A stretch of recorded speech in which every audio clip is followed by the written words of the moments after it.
Afrique.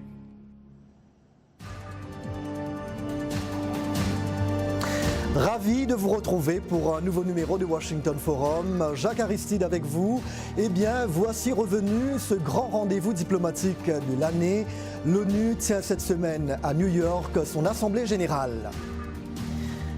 L'impasse politique en République démocratique du Congo, les affrontements ethniques en Centrafrique, le terrorisme au Sahel, mais aussi les tensions avec la Corée du Nord et la réforme de l'ONU elle-même. Autant de sujets épineux à l'agenda. Que peut attendre à l'Afrique de cette grand-messe annuelle? De quel projet de réforme s'agit-il exactement? Faut-il s'attendre à des solutions concrètes aux conflits et autres grands défis mondiaux? Notre décryptage à venir.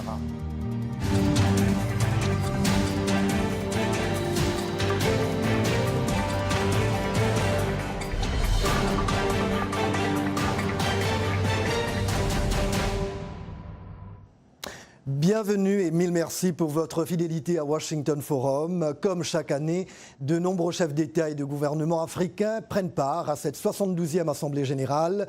Mais baptême du feu très remarqué pour le président américain à cette tribune de l'ONU mardi. Donald Trump n'est pas passé par quatre chemins pour faire passer son message. Un récapitulatif des moments forts avec Morgane Guériec. Pour sa première à l'ONU, le locataire de la Maison-Blanche est resté fidèle à son style incisif. Face aux ambitions nucléaires de la Corée du Nord, Donald Trump a menacé le régime de Pyongyang et insulté son dirigeant, Kim Jong-un. Les États-Unis sont forts et patients, mais s'ils sont forcés de se défendre ou de défendre leurs alliés, ils n'auront d'autre choix que de détruire totalement la Corée du Nord. Monsieur Missile court à son suicide et à celui de son régime. Des propos belliqueux qui n'ont pas manqué de faire réagir le secrétaire général de l'ONU. Antonio Guterres a rappelé que les chefs d'État avaient la responsabilité d'éviter un conflit armé avec ces pays et prôner une solution politique. Antonio Guterres a également parlé de la réforme des Nations Unies, un des thèmes phares de cette assemblée. Nous avons mis en place une stratégie pour mettre fin à l'exploitation et les abus sexuels, renforcer les structures de lutte contre le terrorisme. Nous reformons l'architecture de nos missions de paix et de sécurité pour être meilleurs en matière de prévention, plus agiles dans la médiation, plus efficaces et rentables dans les opérations de maintien de la paix. Alpha Condé, chef d'État guinéen et président en exercice de l'Union africaine, a quant à lui plaidé pour un élargissement du Conseil de sécurité en exigeant 2 sièges permanents pour le continent ainsi que 5 sièges non permanents.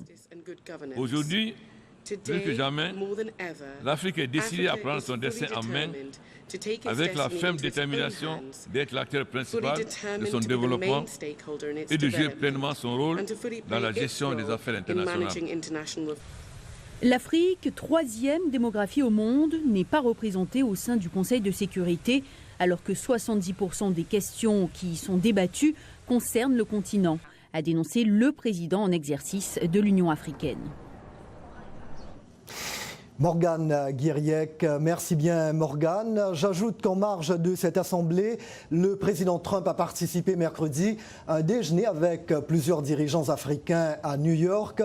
Il a notamment évoqué les ravages causés par des crises et guerres sur le continent.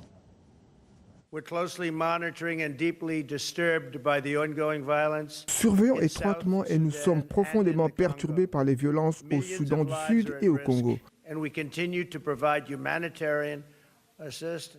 Des millions de vies sont menacées et nous continuons à fournir une aide humanitaire, mais des résultats réels pour arrêter cette catastrophe nécessiteront un processus de paix dirigé par l'Afrique et un engagement sincère, vraiment sincère, de toutes les parties impliquées.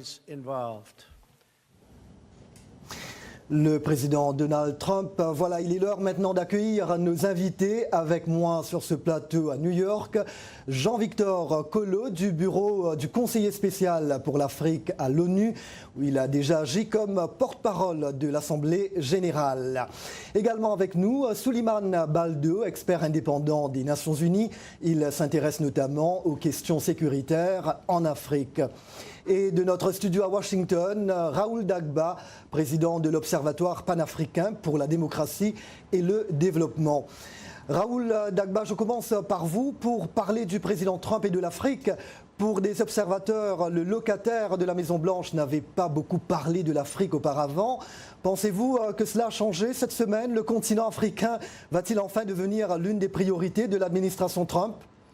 Bien entendu, parce que nous entendons ce moment du président des États-Unis et je puis vous dire que nous sommes très ravis de son intervention. L'Afrique a besoin d'une nouvelle structure de travail. L'Afrique a besoin d'une structure économique plus efficace. L'Afrique a besoin d'aides qui sont des aides qui ne vont pas nous plonger, mais des aides qui vont faire en sorte que nous allions vers le développement.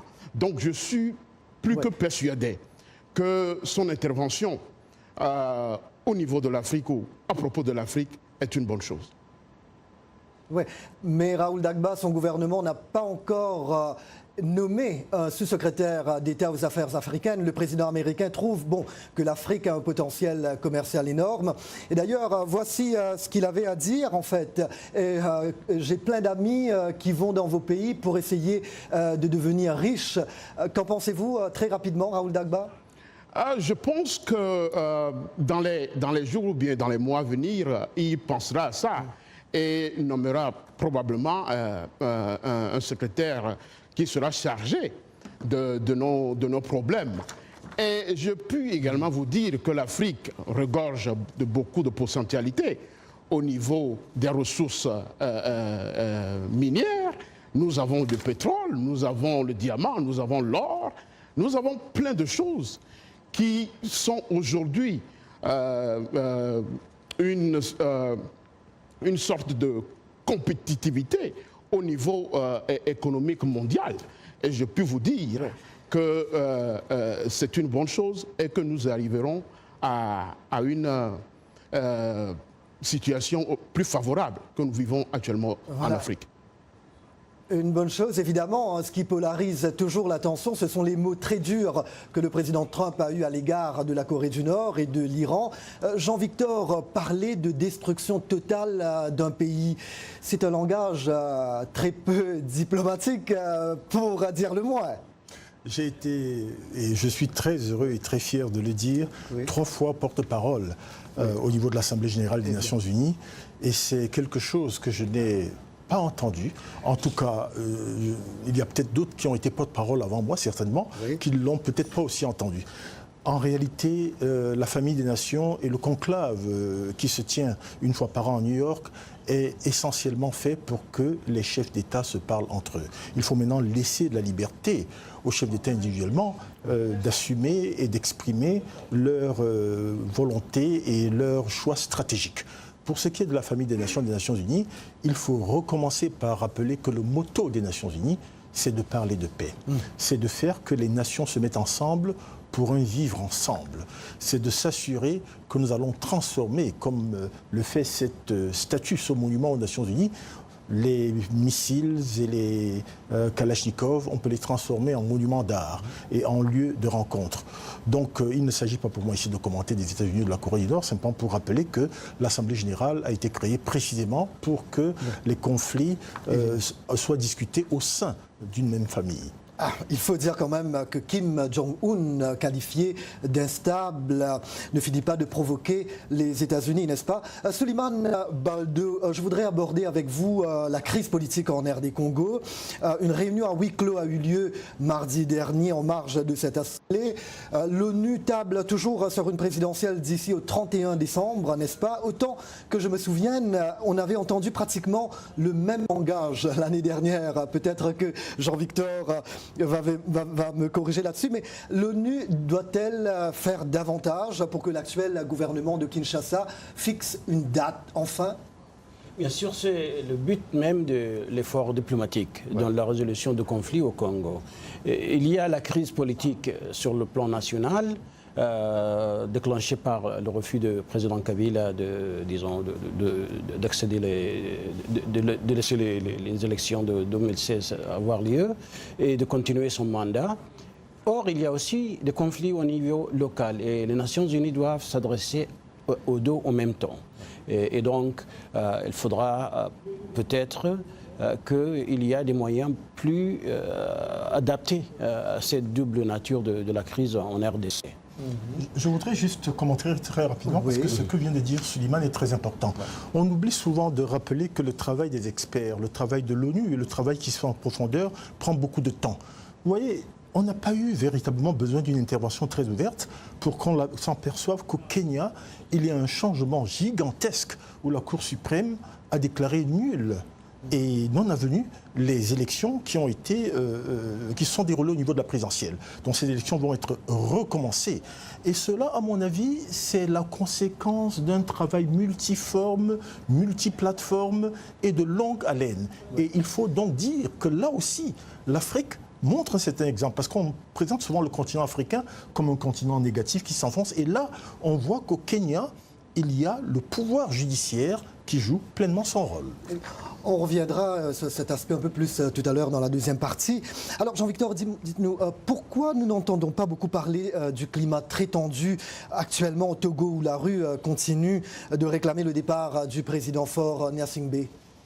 Écoutez, en plus de la situation au Togo, il y a d'autres situations africaines qui sont encore plus importantes. Il faut se rappeler que le Conseil de sécurité, qui a la responsabilité de la paix et de la sécurité internationale, commence à évoquer les questions quand ces situations sont dans l'ordre du jour, dans le calendrier de leurs travaux et de leurs discussions. Et tant que ce n'est pas encore le cas, c'est un peu plus difficile.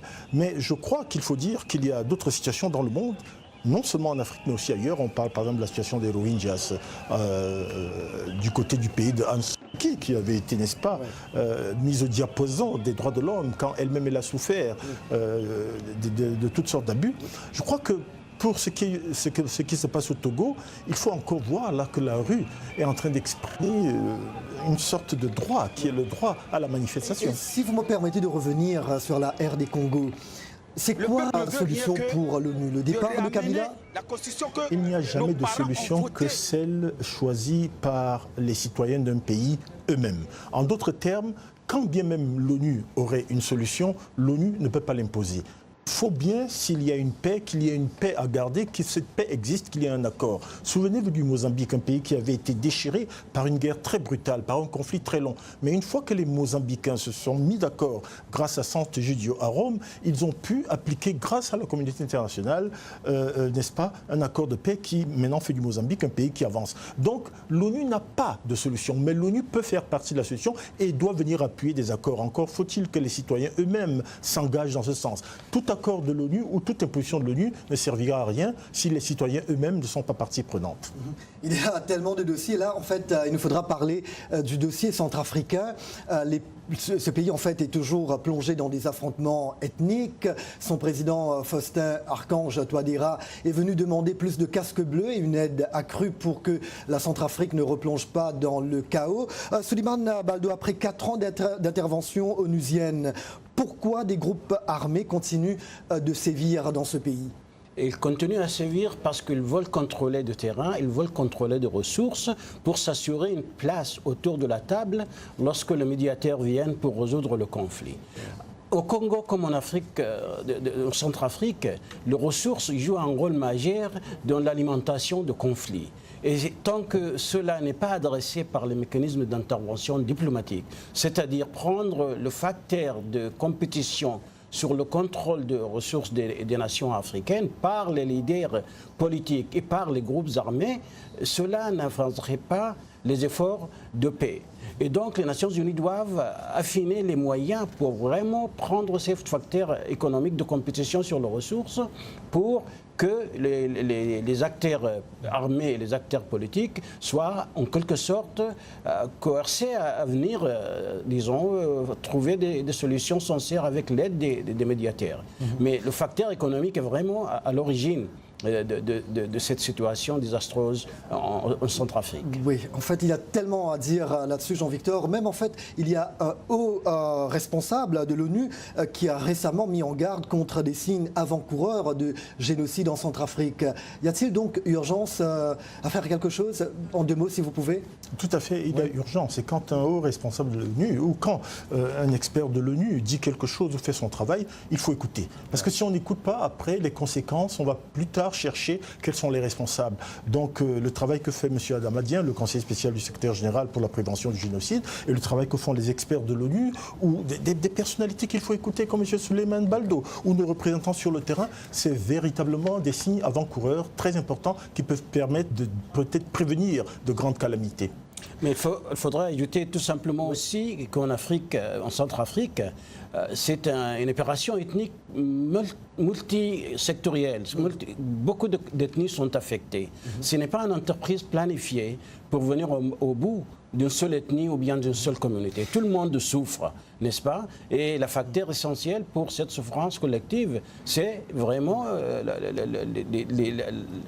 l'appétit grand de ces groupes armés et de ceux qui sont géopolitiques pour le contrôle des ressources du pays.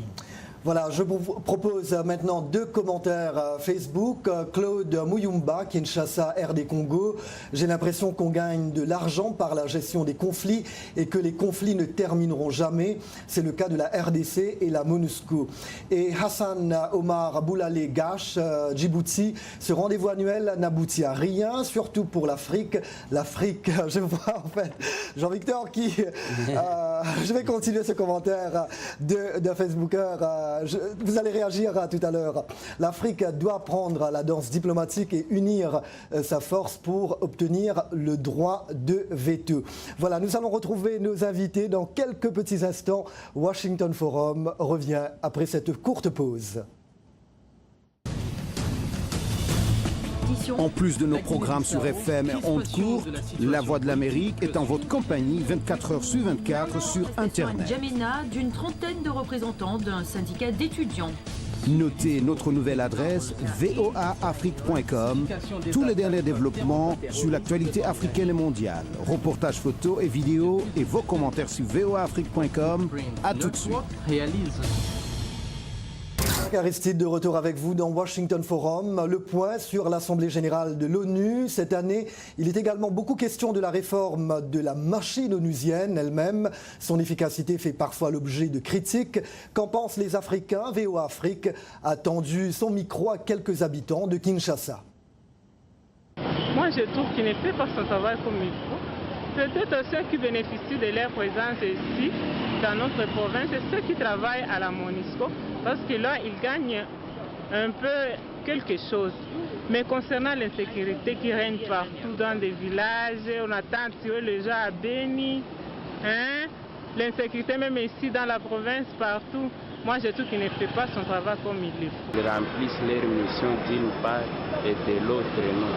Parce que l'insécurité continue à gangréner dans le Nord Kivu, les guerres continuent à se multiplier, alors que leur mission était de venir apporter une aide pour la paix ici au Nord Kivu. Même continuer à avoir des milices, des rebelles qui continuent à envahir les territoires, les villes.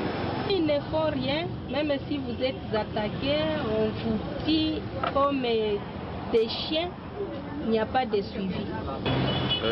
À propos de la MONUSCO ici au Congo, je crois que c'est une mission qui nous a facilité,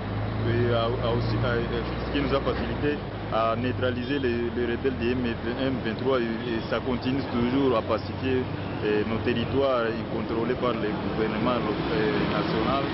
Mais aussi, c'est une mission aussi que de ma part, je pourrais préférer que ça puisse encore nous soutenir jusqu'à ce que les élections se tiennent dans la paix.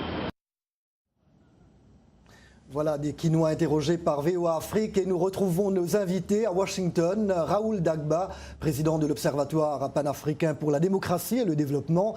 Avec moi sur ce plateau, Souleymane Baldeu, expert indépendant des Nations Unies, et Jean-Victor Nkolo du bureau du conseiller spécial pour l'Afrique à l'ONU. Jean-Victor, vos réactions à ce commentaire Facebook également, à ce micro-trottoir? Les critiques sont très bienvenues, elles sont très constructives. Je pense qu'il faut que nous en prenions de véritables leçons pour améliorer. Simplement, j'aimerais dire, comme quelqu'un qui a travaillé dans 10 missions de maintien de la paix, 2 fois au Congo, qu'il faut faire attention. Il y a beaucoup de travailleurs de l'ONU qui ont payé un sacrifice très lourd, le sacrifice parfois ultime. J'ai mis moi-même des collègues dans des sacs plastiques, dans des cercueils pour les renvoyer à la maison. Tragique. Si vous prenez par exemple Haïti, nous avons des collègues dans le siège de l'ONU, y compris le représentant spécial, qui se sont tous effondrés avec les centaines de milliers d'Haïtiens qui avaient été, n'est-ce pas, tués lors du tremblement de terre. Les missions de maintien de la paix coûtent cher, ne sont pas faciles, et les erreurs que nous faisons, comme ça se fait un peu partout dans toutes les structures, nous devons les corriger. Mais simplement, il faut se rappeler que l'ONU a fait beaucoup de choses au Congo. Nous avons appuyé le processus électoral 2005-2006. Je rappelle, par exemple, les villageois du côté de Mwanza Ngoma, dans le Kasaï occidental à l'époque, on a reconstruit des ponts, on a fait des choses. Tout n'est pas parfait. Le Congo, c'est comme l'Europe de l'Ouest, sans ponts, sans routes, avec très peu d'infrastructures, notamment à Kinshasa, dans les villes, etc. Il nous faudrait beaucoup plus de moyens pour y arriver. Moyens humains, moyens financiers, moyens logistiques, mais surtout, cela appartient aux Congolais, la volonté politique d'avancer. Pas nécessairement ou exclusivement aux Nations Unies. Voilà, beaucoup plus de moyens. Et justement, en ce moment, on est en train de parler de la réforme de l'ONU. Que veut-on réformer exactement dans les grandes lignes ? C'est très bien que vous posiez cette question, Jacques, parce que quand on parle de réforme, on a l'impression qu'au secrétariat, il y a des gens qu'il faut renvoyer ou des choses qu'il faut faire. Oui. Mais il y a aussi que l'ONU, c'est compliqué. C'est un système avec des organes principaux, le Conseil de sécurité, l'Assemblée générale. Il faut d'abord réformer quelque chose que les Africains ont évoqué depuis longtemps avec le consensus de Ezulwini. L'Afrique veut être dans la discussion, dans la conversation, pour prendre sa responsabilité dans ce qui est fait et décidé. Non pas seulement pour être à la réception des décisions qui sont prises. Et ça, c'est une réforme importante. Justement, cela inclut la demande africaine. 2 sièges permanents au Conseil de sécurité, 5 non permanents. Cela va-t-il se faire un jour ? Je pense que cela va se faire. Je pense que c'est inéluctable. L'Afrique, c'est d'abord un pouvoir démographique, le pouvoir de notre jeunesse, la jeunesse africaine, mais c'est aussi un continent où il y a une très forte croissance, mais c'est aussi un continent qui va surprendre beaucoup de gens à beaucoup de niveaux. On voit ce qui se passe au Kenya, on voit des pays qui avancent, on voit ce qu'il y a comme changement. Les Africains, que ce soit d'abord les femmes et les jeunes, sont prêts parfois à aller dans la rue, parfois à prendre des risques et parfois à faire avancer. Et puis, il y a aussi tout le défi technologique. L'Afrique avance par grands bonds. Et je pense que l'Afrique, c'est un continent avec lequel il va falloir compter et l'Afrique prendra sa place dans la famille des nations. Souleymane Baldeu, ces réformes telles que présentées par Jean-Victor, vont-elles finalement profiter au continent ? De cet aspect-là, sur le plan politique, oui, certainement. Parce que l'Afrique a certainement besoin de se faire représenter plus au niveau de la prise de décision. Mais il y a aussi le fait que, comme structure, les agences des Nations Unies sont vraiment multiples. C'est une très lourde machine. Il y a beaucoup parfois des compétitions entre agences. Il y a certains gaspillages de ressources matérielles énormes. Et il faudra une réforme de gestion et de la gestion des ressources financières aussi pour que la machine soit plus efficace avec moins de besoins de financement. Et là, c'est un aspect sur lequel s'attelle la nouvelle administration américaine avec, le menace de réduire sa contribution au budget des Nations Unies de façon draconienne pour forcer les Nations Unies justement à améliorer sa gestion des affaires entre les différentes alliances. Je ne sais pas si c'est tout à fait aussi une dimension. Je pense que je partage votre avis. Simplement, il faut préciser que les États qui sont très importants dans le Conseil de sécurité, qui ont le droit de veto, votent régulièrement un certain nombre de résolutions pour envoyer des missions de maintien de la paix sur le terrain. Mais ces résolutions ne sont pas toujours accompagnées par l'appui financier et logistique. Alors, quand on parle de l'Afrique et des infrastructures et des investissements, mais dans les régions africaines où il y a besoin, n'est-ce pas, d'une stabilisation, comme par exemple ce que les les groupes extrémistes font au Sahel. Si on réduit le budget du maintien de la paix, comme on l'a fait actuellement, il est difficile, n'est-ce pas, de soutenir la paix et de gérer un certain nombre d'espaces pour permettre à l'économie de croître. Ce qui veut donc dire que même sur le plan du changement climatique, si on ne se gère pas cette situation et on règle le problème climatique, vous voyez que la réduction de l'espace du lac Tchad en tant que lieu qui a nourri tant de gens crée des populations qui alimentent Boko Haram. Donc tout cela se tient. Raoul, vous avez entendu Souleymane et Jean-Victor, Washington veut voir les coûts de l'ONU fortement réduits. Même s'il est prêt à faire des économies, le patron de l'ONU a mis en garde contre le risque de saper l'efficacité des missions de paix. Très rapidement, qu'en pensez-vous, Raoul Dagba? Je pense que réduire le coût de financement au niveau de l'ONU plongerait l'Afrique dans une situation difficultueuse. Parce que c'est l'Afrique qui a plus de problèmes et qui traverse plus de situations dramatiques. Donc je pense que ce n'est pas une bonne initiative. C'est le lieu même d'ici de rappeler ce qui s'est passé hier au niveau du Nord Kivu, où les réfugiés sont laissés pour compte, il n'y a pas de moyens d'hygiène, et ils sont, permettez-moi de le dire, ils sont devant la MONUSCO. Donc je dis que ce n'est pas une bonne initiative, il faut qu'ils puissent revoir cet agenda-là pour que l'Afrique ne plonge pas dans des situations plus difficultueuses qu'elle traverse aujourd'hui. Ouais, et toujours à propos d'argent, le président malien Ibrahim Boubacar Keïta a appelé au financement du G5 Sahel, créé pour lutter contre le terrorisme dans la bande sahélo-saharienne. Jean-Victor, comment l'ONU peut soutenir cette initiative, cette force ? L'ONU et la communauté internationale doivent soutenir ces initiatives.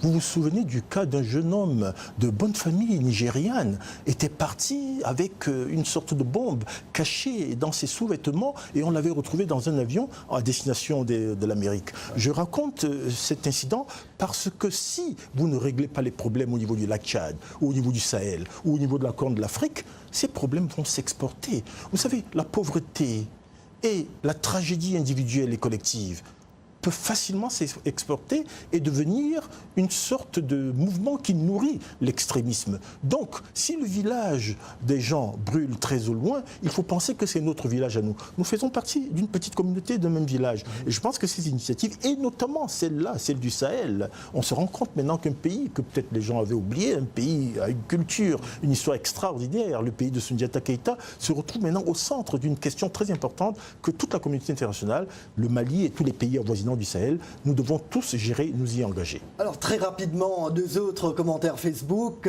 Gabianga Silas, Nigeria. Pour moi, la réforme de l'ONU ne produira rien, surtout en Afrique. Le terrorisme est toujours bien organisé. Par exemple, ici au Nigeria, nul ne sait ce que cherche Boko Haram. Et Mohamed Kefing Gapa, Conakry, Guinée, la création d'une nouvelle organisation mondiale où les pays membres ont les mêmes droits et les mêmes devoirs peut sauver le monde des graves crises et des imprévus. Nous voyons en fait les Africains sont très critiques. Évidemment, nous l'avons vu, nous l'avons entendu, Souleymane Baldo, donc toutes ces critiques et des conflits évidemment qui continuent à ravager l'Afrique. L'ONU peut être imparfaite, mais nécessaire, d'après vous, Souleymane Baldo? Les problèmes viennent de chez nous, disons, de la mauvaise gouvernance, de la corruption officielle qui est classe régnante dans la plupart des pays, je dirais, sont hésités, et la désespérance des jeunes qui se trouvent sans possibilité d'emploi, sans possibilité vraiment de pouvoir espérer avoir une famille, un travail régulier, de vivre avec dignité. Et donc, ils se versent dans des activités telles l'extrémisme religieux, tel l'engagement dans l'économie criminelle, comme, disons, voilà. Et tout cela, ça déstabilise. Ce sont des factions de déstabilisation. Voilà, point final à ce Washington Forum. Un grand merci à nos invités. Merci également à toute l'équipe à Washington et à New York. Et merci à vous, chers amis fidèles de la VOA. Merci de nous avoir accueillis chez vous. C'était Jacques Aristide dans votre compagnie. À très bientôt. Take care. Merci.